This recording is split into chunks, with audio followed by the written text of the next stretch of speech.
Hello students. अभी हम लोग कॉम्प्लेक्स नंबर का स्टडी कर रहे हैं जो अलजबरा का एक बहुत ही इम्पोर्टेंट पार्ट है। और आपकी जानकारी के लिए बता दें कि कॉम्प्लेक्स नंबर का ज्योमेट्रिकल पार्ट भी होता है, यानी कॉम्प्लेक्स नंबर को हम 2D प्लेन में भी रिप्रेजेंट कर सकते हैं। और 2D प्लेन में रिप्रेजेंट करने से इसका दायरा और बढ़ जाता है।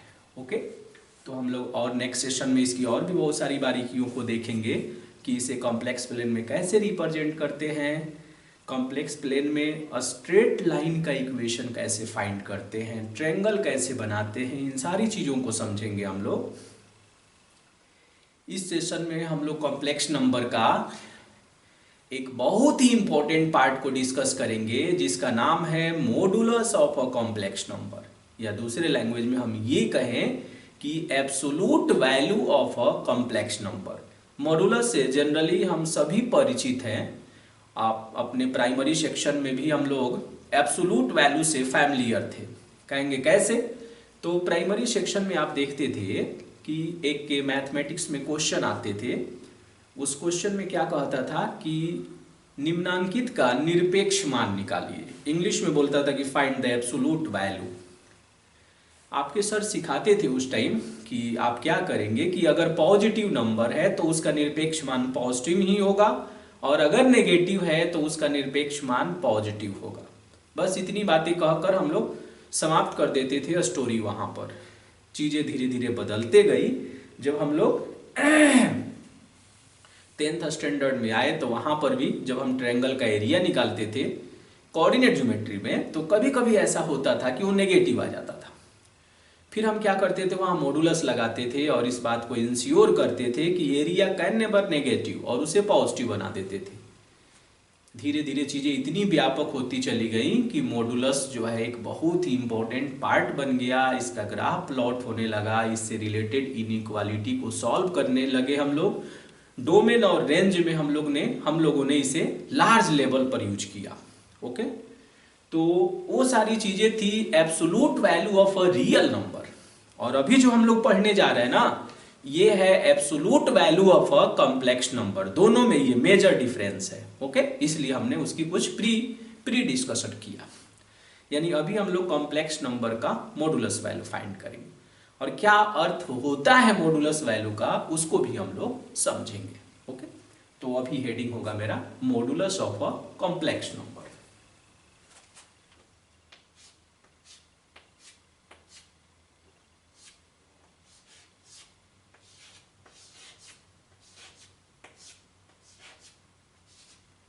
Modulus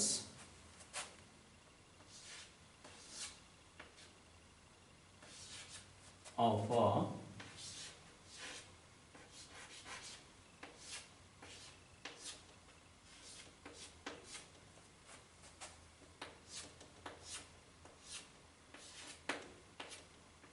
modulus of a complex number,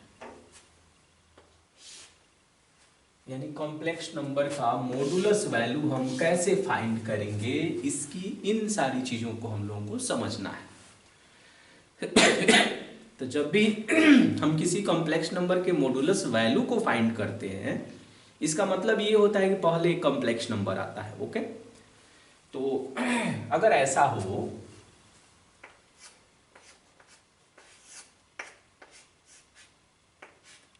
if z is equal to, एक कॉम्प्लेक्स नंबर है और कॉम्प्लेक्स नंबर को हम ऐसे डिनोट कर रहे हैं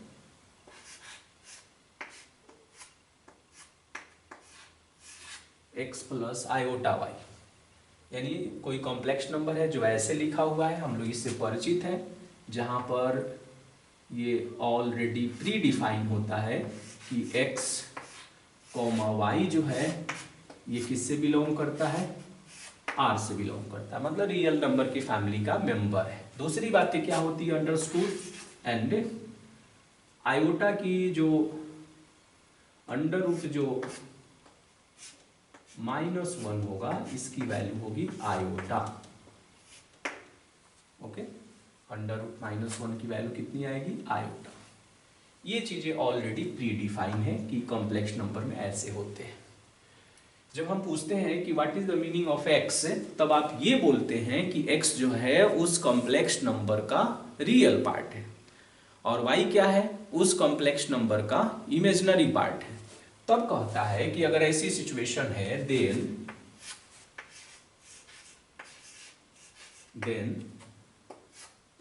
mod z या absolute value of a complex number is defined as the non-negative value. Non-negative means कि positive with 0। तो इसको ऐसे लिखा जाता है कि x square plus y square, यानी जो दोनों रियल नंबर है उन दोनों रियल नंबर को स्क्वायर करके ऐड करना है और उसमें रूट लगा देना है, स्क्वायर। इसी को अगर हम और अच्छे से डिस्क्राइब करें तो इसको हम ऐसे लिख सकते हैं कि रियल पार्ट ऑफ z का स्क्वायर प्लस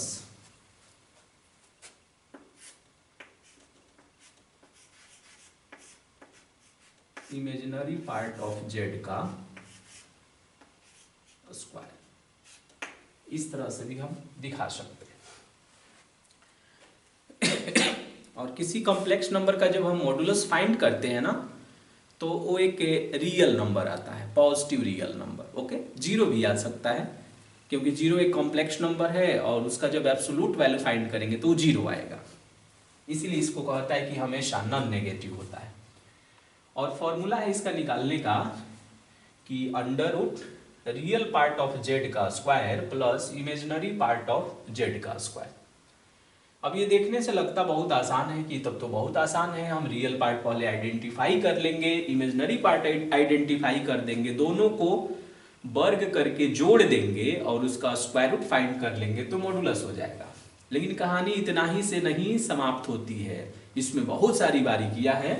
उन सारी बारीकियों को हम लोग आज समझेंगे कि मॉडुलस में कॉम्प्लेक्स, किसी भी कॉम्प्लेक्स नंबर का जो मॉडुलस वैल्यू फाइंड करते हैं उसका क्या अर्थ होता है और बहुत सारी इसकी प्रॉपर्टीज भी है। ओके, तो सबसे पहले हम क्या करते हैं कि ज्योमेट्रिकल मीनिंग का एक हेडिंग डाल देते हैं यहां पर।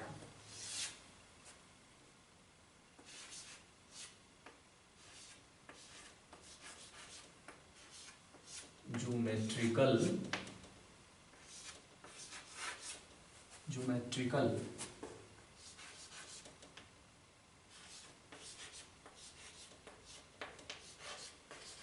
मीनिंग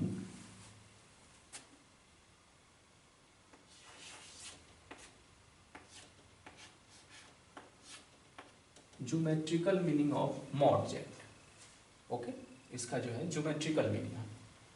तो जब हम इसका ज्योमेट्रिकल मीनिंग फाइंड करते हैं मॉड z का, तो हमको मालूम है यहाँ कि क्या मालूम है मुझे ये मालूम है कि सिंस कार्टेशियन फॉर्म में z is equal to x plus iota y form में लिखा हुआ है। ओके, तो हम ये जानते हैं कि इसका रियल पार्ट कितना है, x है, इमेजिनरी पार्ट कितना है इसका, y है।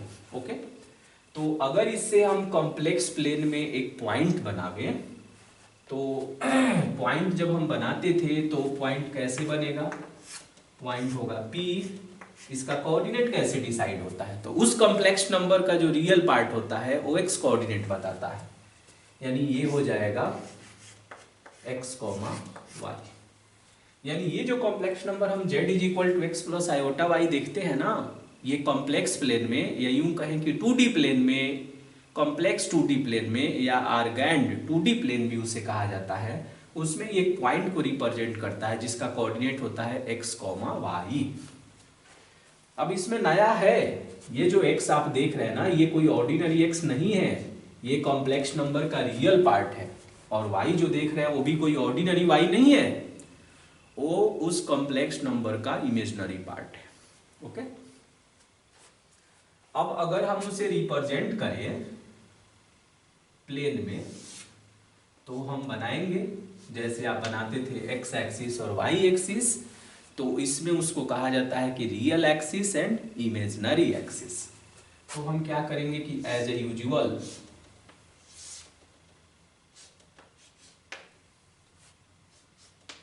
Real axis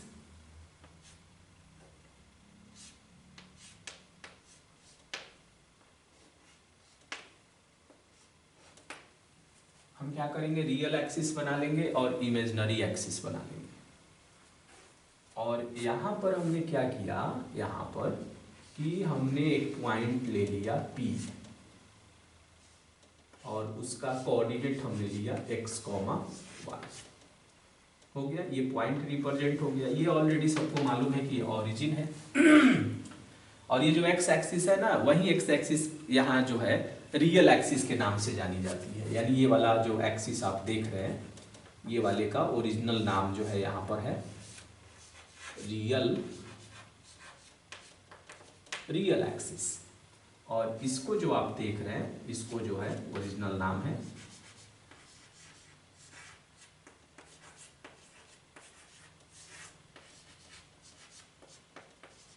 imaginary axis. Okay, अब हम क्या करते हैं कि जो पॉइंट P देख रहे हैं आप, उस पॉइंट को हम ओरिजिन से मिला देते हैं। तो अगर हम उसे ओरिजिन से मिला देंगे तो ये सिचुएशन आएगी, ये सिचुएशन आएगी। ओके, आपको ये मालूम है कि अगर P का कोऑर्डिनेट x, y है तो कोऑर्डिनेट ज्योमेट्री का जो कॉन्सेप्ट है, उस कॉन्सेप्ट से आप ऑलरेडी जानते हैं कि ये पोर्शन x होगा और ये जो पोर्शन है, ये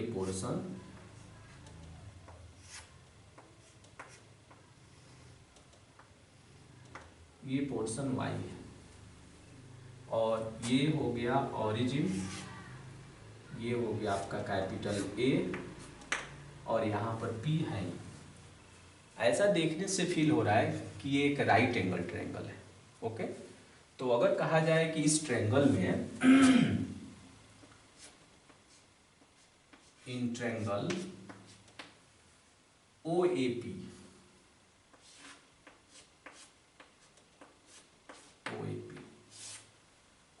में अगर कहा जाए कि OP कैलकुलेट करिए, देन आप पाइथागोरस थ्योरम यूज करेंगे।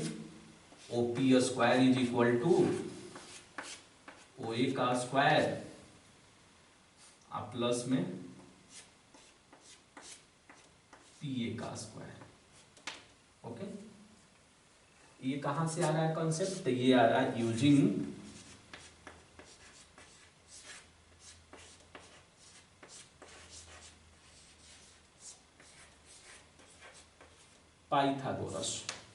पाइथागोरस थ्योरम का यूज करके हमने ओपी को कैलकुलेट किया।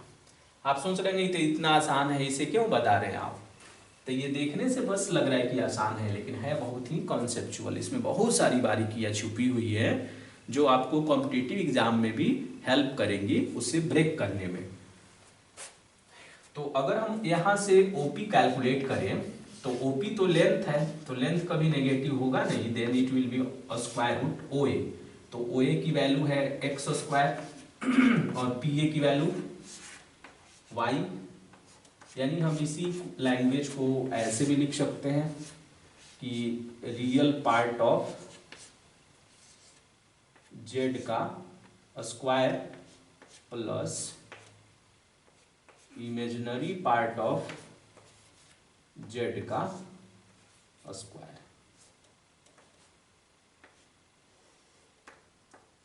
रियल पार्ट ऑफ z का square plus imaginary part of z का स्क्वायर। तो लग रहा है कि हम इसी रिजल्ट के पास पहुंच जा रहे हैं, जो इसके मॉडुलस को जो कॉम्प्लेक्स नंबर के मॉडुलस जो है इस फॉर्म में जो डिफाइन है। ओके, इसका मतलब ये हुआ, ये जो सारी रिजल्ट ये कंक्लूजन ड्रा करती है कि किसी भी पॉइंट का यानी किसी भी कॉम्प्लेक्स नंबर का जब हम मॉडुलस वैल्यू फाइंड करते हैं तो पहले उस कॉम्प्लेक्स नंबर को आर्गेंट प्लेन में रिप्रेजेंट करिए। रिप्रेजेंट जब हम कर देंगे तो ओरिजिन से जो उस पॉइंट का डिस्टेंस होगा, ओरिजिन से उस पॉइंट का जो डिस्टेंस होगा वही डिस्टेंस जो है ना उसकी मॉडुलस वैल्यू कहलाती है, इसीलिए हम इसे ऐसे भी रिप्रेजेंट करते हैं मॉड जेड। ओके, तो ये थी उस मॉडुलस की कहानी। यानी यहां पर जो हम मॉड जेड यहां जो हम लिखते हैं तो ये एक्चुअल में इनडायरेक्टली क्या बताता है, ये बताता है कि distance of the point P जिसका नियामक है x, y और कहां से ये from the origin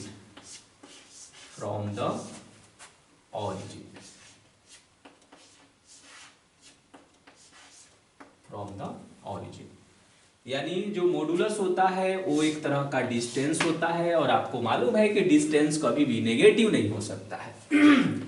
तो ये थी ओपी की कहानी। अब आप ये सोचिए कि ये पॉइंट जो है हमने फर्स्ट क्वाड्रेंट में लिया था, तो ऐसी सिचुएशन थी। ओके, अगर ये पॉइंट सेकंड क्वाड्रेंट में जाता, सेम पॉइंट रहता, तो इसकी क्या स्थिति होती? अगर ये सेकंड क्वाड्रेंट में जाएगा तो सेकंड क्वाड्रेंट में x जो है नेगेटिव हो जाएगा और y क्या रहेगा? पॉजिटिव रहेगा। अगर इसी पॉइंट को हम इमेजिन करते थर्ड क्वाड्रेंट में, देन क्या होता? x जो है नेगेटिव और y भी नेगेटिव होता। अगर इसी पॉइंट को हम इमेजिन करते फोर्थ क्वाड्रेंट में P4, तो ये होता प्लस x और माइनस y होता।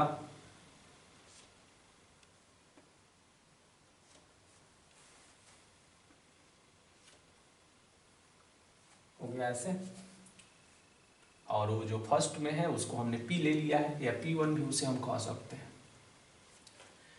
तो एक बात आपको मालूम होगा कि इस P4 का जब हम डिस्टेंस यहां से कैलकुलेट करेंगे, डिस्टेंस यहां से अगर हम इसको कैलकुलेट करें और यहां से इसको हम ऐसे अगर ज्वाइन कर दें, तो फिर भी एक ट्रायंगल ही बन रहा है, और उस ट्रायंगल में भी वो हाइपोटेनस का ही काम कर रहा है, ये वाला पोर्शन। तो सारे सिचुएशन में आप देखेंगे, ये तो ओपी था। अगर हम मतलब कि सिमिलरली अगर ऐसे ही हम कैलकुलेट करें OP2, तो OP2 अगर हम कैलकुलेट करेंगे तो ये होगा अंडर रूट। अब फिर जब हम इस डिस्टेंस को कैलकुलेट करेंगे ना, तो देखेंगे आप ऐसे होगा -x का स्क्वायर और प्लस में y, यानी फाइनली ये भी आएगा उतना ही, x स्क्वायर और प्लस में कितना y स्क्वायर। फिर उसी तरह OP3 देखिए, तो OP3 आप देखेंगे तो फिर -x का स्क्वायर और प्लस -y का स्क्वायर, तो फाइनली ये भी उतना ही आएगा, under root x square plus y square. फिर ऐसे ही जब हम OP4 कैलकुलेट करेंगे तो ये होगा under root x square plus -y का स्क्वायर, ऐसे। और फिर ये सिंप्लीफाई होकर आप देखेंगे कि वही सेम रिजल्ट यहाँ भी ऑब्टेन होता है। अब है कि इससे क्या पता लगता है, ऐसी बातों को कहने से क्या पता लगता है? तो पता ये लगता है कि अगर कोई पॉइंट है तो उस पॉइंट का लोकेशन जो है चारों क्वाड्रेंट में होगा, सिर्फ अगर साइन को हम चेंज करके बात करें तो। अगर हम सिर्फ साइन को चेंज कर दें और उस कंडीशन में, तो वैसा पॉइंट जो है 4 क्वाड्रेंट में जाएगा। जैसे मान लेते हैं, एक एग्जांपल से इसको समझते हैं हम लोग, और उस कंडीशन में उसकी वैल्यू आप नहीं चेंज होगा देखेंगे। आप देखेंगे कि ऐसे कॉम्प्लेक्स नंबर है z is equal to 1 plus iota, ये कॉम्प्लेक्स नंबर है। अगर हम ये कहें कि इसका मॉडुलस वैल्यू फाइंड करिए, तो आप जब इसकी मॉड जेड कैलकुलेट करेंगे तो क्या आएगा, अंडर रूट 1 का स्क्वायर फिर 1 का स्क्वायर, फाइनली ये आएगा √2। ओके, इससे जो पॉइंट बनेगा उस पॉइंट का कोऑर्डिनेट होगा 1,1 1,1। तो आपको मालूम है कि ऐसा ही पॉइंट, मतलब सेम पॉइंट को सिलेक्ट करके जो है सिर्फ साइन को चेंज करके और भी हम पॉइंट को बना सकते हैं। जैसे -1 1, थर्ड क्वाड्रेंट में एक बन जाएगा -1, -1, फोर्थ क्वाड्रेंट में एक बन जाएगा 1, -1, ऐसे हो जाएगा। अच्छा, जब ऐसे बन जा रहा है तो इससे जब हम कॉम्प्लेक्स नंबर अगर बनावे तो इससे फिर हमारे पास कॉम्प्लेक्स नंबर बनेंगे Z2। तो ये होगा -1 और प्लस में आयोटा, फिर होगा Z3, ये होगा -1 और माइनस आयोटा, फिर होगा Z4 और ये हो जाएगा 1 माइनस आयोटा। और सभी की जब हम मॉडुलस वैल्यू कैलकुलेट करेंगे ना, आप देखेंगे मॉडुलस वैल्यू ऑफ Z2 जब हम कैलकुलेट कर रहे हैं तो फिर अंडर रूट -1 का स्क्वायर और ये फिर 1 का स्क्वायर, फाइनली ये आएगा √2। फिर मॉडुलस वैल्यू हम Z3 का कैलकुलेट करेंगे तो अंडर रूट -1 का स्क्वायर और प्लस -1 का स्क्वायर, √2 हो गया। फिर हो गया यहाँ Z4 जब हम कैलकुलेट करेंगे तो ये हो जाएगा अंडर रूट 1 का स्क्वायर प्लस -1 का स्क्वायर और ये भी आएगा फाइनली √2। ओके, तो इस तरह से हम क्या देख रहे हैं ना कि अगर कोई कॉम्प्लेक्स नंबर है तो कॉम्प्लेक्स नंबर का हमको ओरिजिन से डिस्टेंस फाइंड करना है। तो अगर मुझे एक पॉइंट मालूम चल जाए ना तो उसके सिमेट्रिकल 3 और हम पॉइंट जो है कंस्ट्रक्ट कर सकते हैं जिसका मॉडुलस वैल्यू सेम ही आएगा। 3 इसलिए करेंगे ना क्योंकि हम ये 2D प्लेन में स्टडी कर रहे हैं, क्योंकि कॉम्प्लेक्स नंबर को हम 3D प्लेन में स्टडी नहीं करते हैं, 2D प्लेन में करते हैं। तो 2D प्लेन में स्टडी करते हैं तो 2D प्लेन की सारी स्टोरी जो है ये 4 क्वाड्रेंट के इर्द गिर्द घूमती है, इसीलिए 3 और पॉइंट वैसे बन सकते हैं। ये थी इस मॉडुलस की कहानी। अब उसमें एक शॉर्ट में बता दें और हम लोग डिस्क्रिप्शन में और भी हम लोग इसको डिस्क्राइब करेंगे नेक्स्ट सेशन में कि ये जो मॉडुलस वाली लाइन होती है उस मॉडुलस वाली लाइन की एक्स एक्सिस के साथ जो इंक्लाइनेशन होती है वो उसकी आर्गुमेंट कहलाती है, या यूं कहें कि उसकी एम्पलीट्यूड कहलाती है उस कॉम्प्लेक्स नंबर का। यानी हम यहां पर एक शॉर्ट में डिफाइन कर देते हैं, फिर आगे हम लोग बढ़ेंगे तो और बातों को देखेंगे। यहां हमने लिखा एक टॉपिक है आर्गुमेंट, ये बहुत ही इंपॉर्टेंट पार्ट है कॉम्प्लेक्स नंबर का। Argument of a complex number, argument of a complex number. तो जब हम किसी भी कॉम्प्लेक्स नंबर का आर्गुमेंट फाइंड करते हैं इसका अर्थ क्या होता है, तो इस अर्थ को हम यहां पर शॉर्ट में देख पा रहे हैं कि जो मॉडुलस लाइन होती है यानी inclination of modulus line,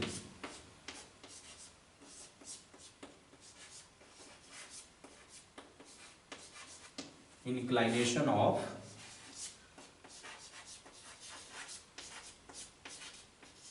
modulus line with x-axis, inclination of modulus line with x-axis in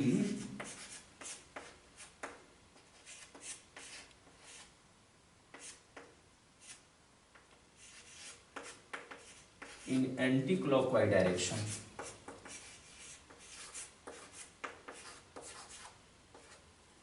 in anti-clockwise direction is called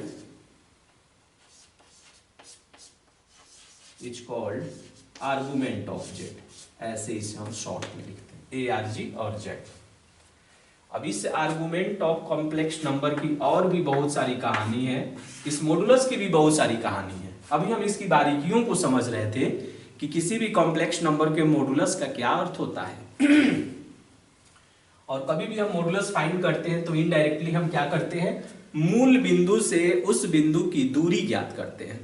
तो आप सोच रहे होंगे तो 10th क्लास में भी था ना ऐसा कॉन्सेप्ट कि कोई पॉइंट देता था, कहता था कि ऑरिजिन से उसका डिस्टेंस निकालिए। जैसे ही हम देखते थे कि ऑरिजिन से डिस्टेंस निकालना है तो खुश हो जाते थे क्योंकि कैलकुलेशन इजी हो जाता था। तो बस यहाँ पर भी आप खुश हो सकते हैं कि किसी भी कॉम्प्लेक्स नंबर का मॉडुलस निकालने का सेंस होता है √x² + y², जो मूल बिंदु से उस पॉइंट की दूरी को बताता है।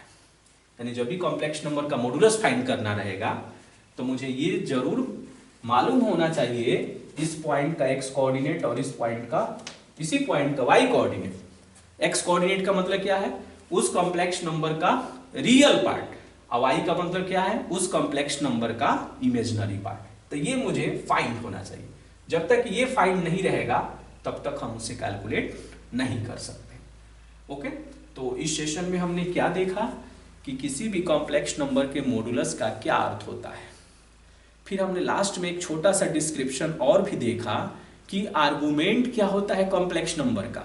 तो हमने ये बताया कि जो मॉडुलस लाइन होती है वो मॉडुलस लाइन जो है एक्स एक्सिस के साथ एंटी क्लॉकवाइज डायरेक्शन में जितना एंगल बनाती है वही एंगल जो है उसका आर्गुमेंट कहलाता है, और इसे ARG से हम डिनोट करते हैं। ओके, और इसकी प्रॉपर्टी जो है ये लॉगरिथमिक प्रॉपर्टी से इंस्पायर्ड होती है, आपको याद रखना चाहिए। ओके, और इसकी भी बहुत सारी प्रॉपर्टी, अब हम ज्वाइंट जो है दोनों की प्रॉपर्टी को डिस्कस करेंगे नेक्स्ट सेशन में, और भी हम लोग चर्चा करेंगे इसकी। ओके।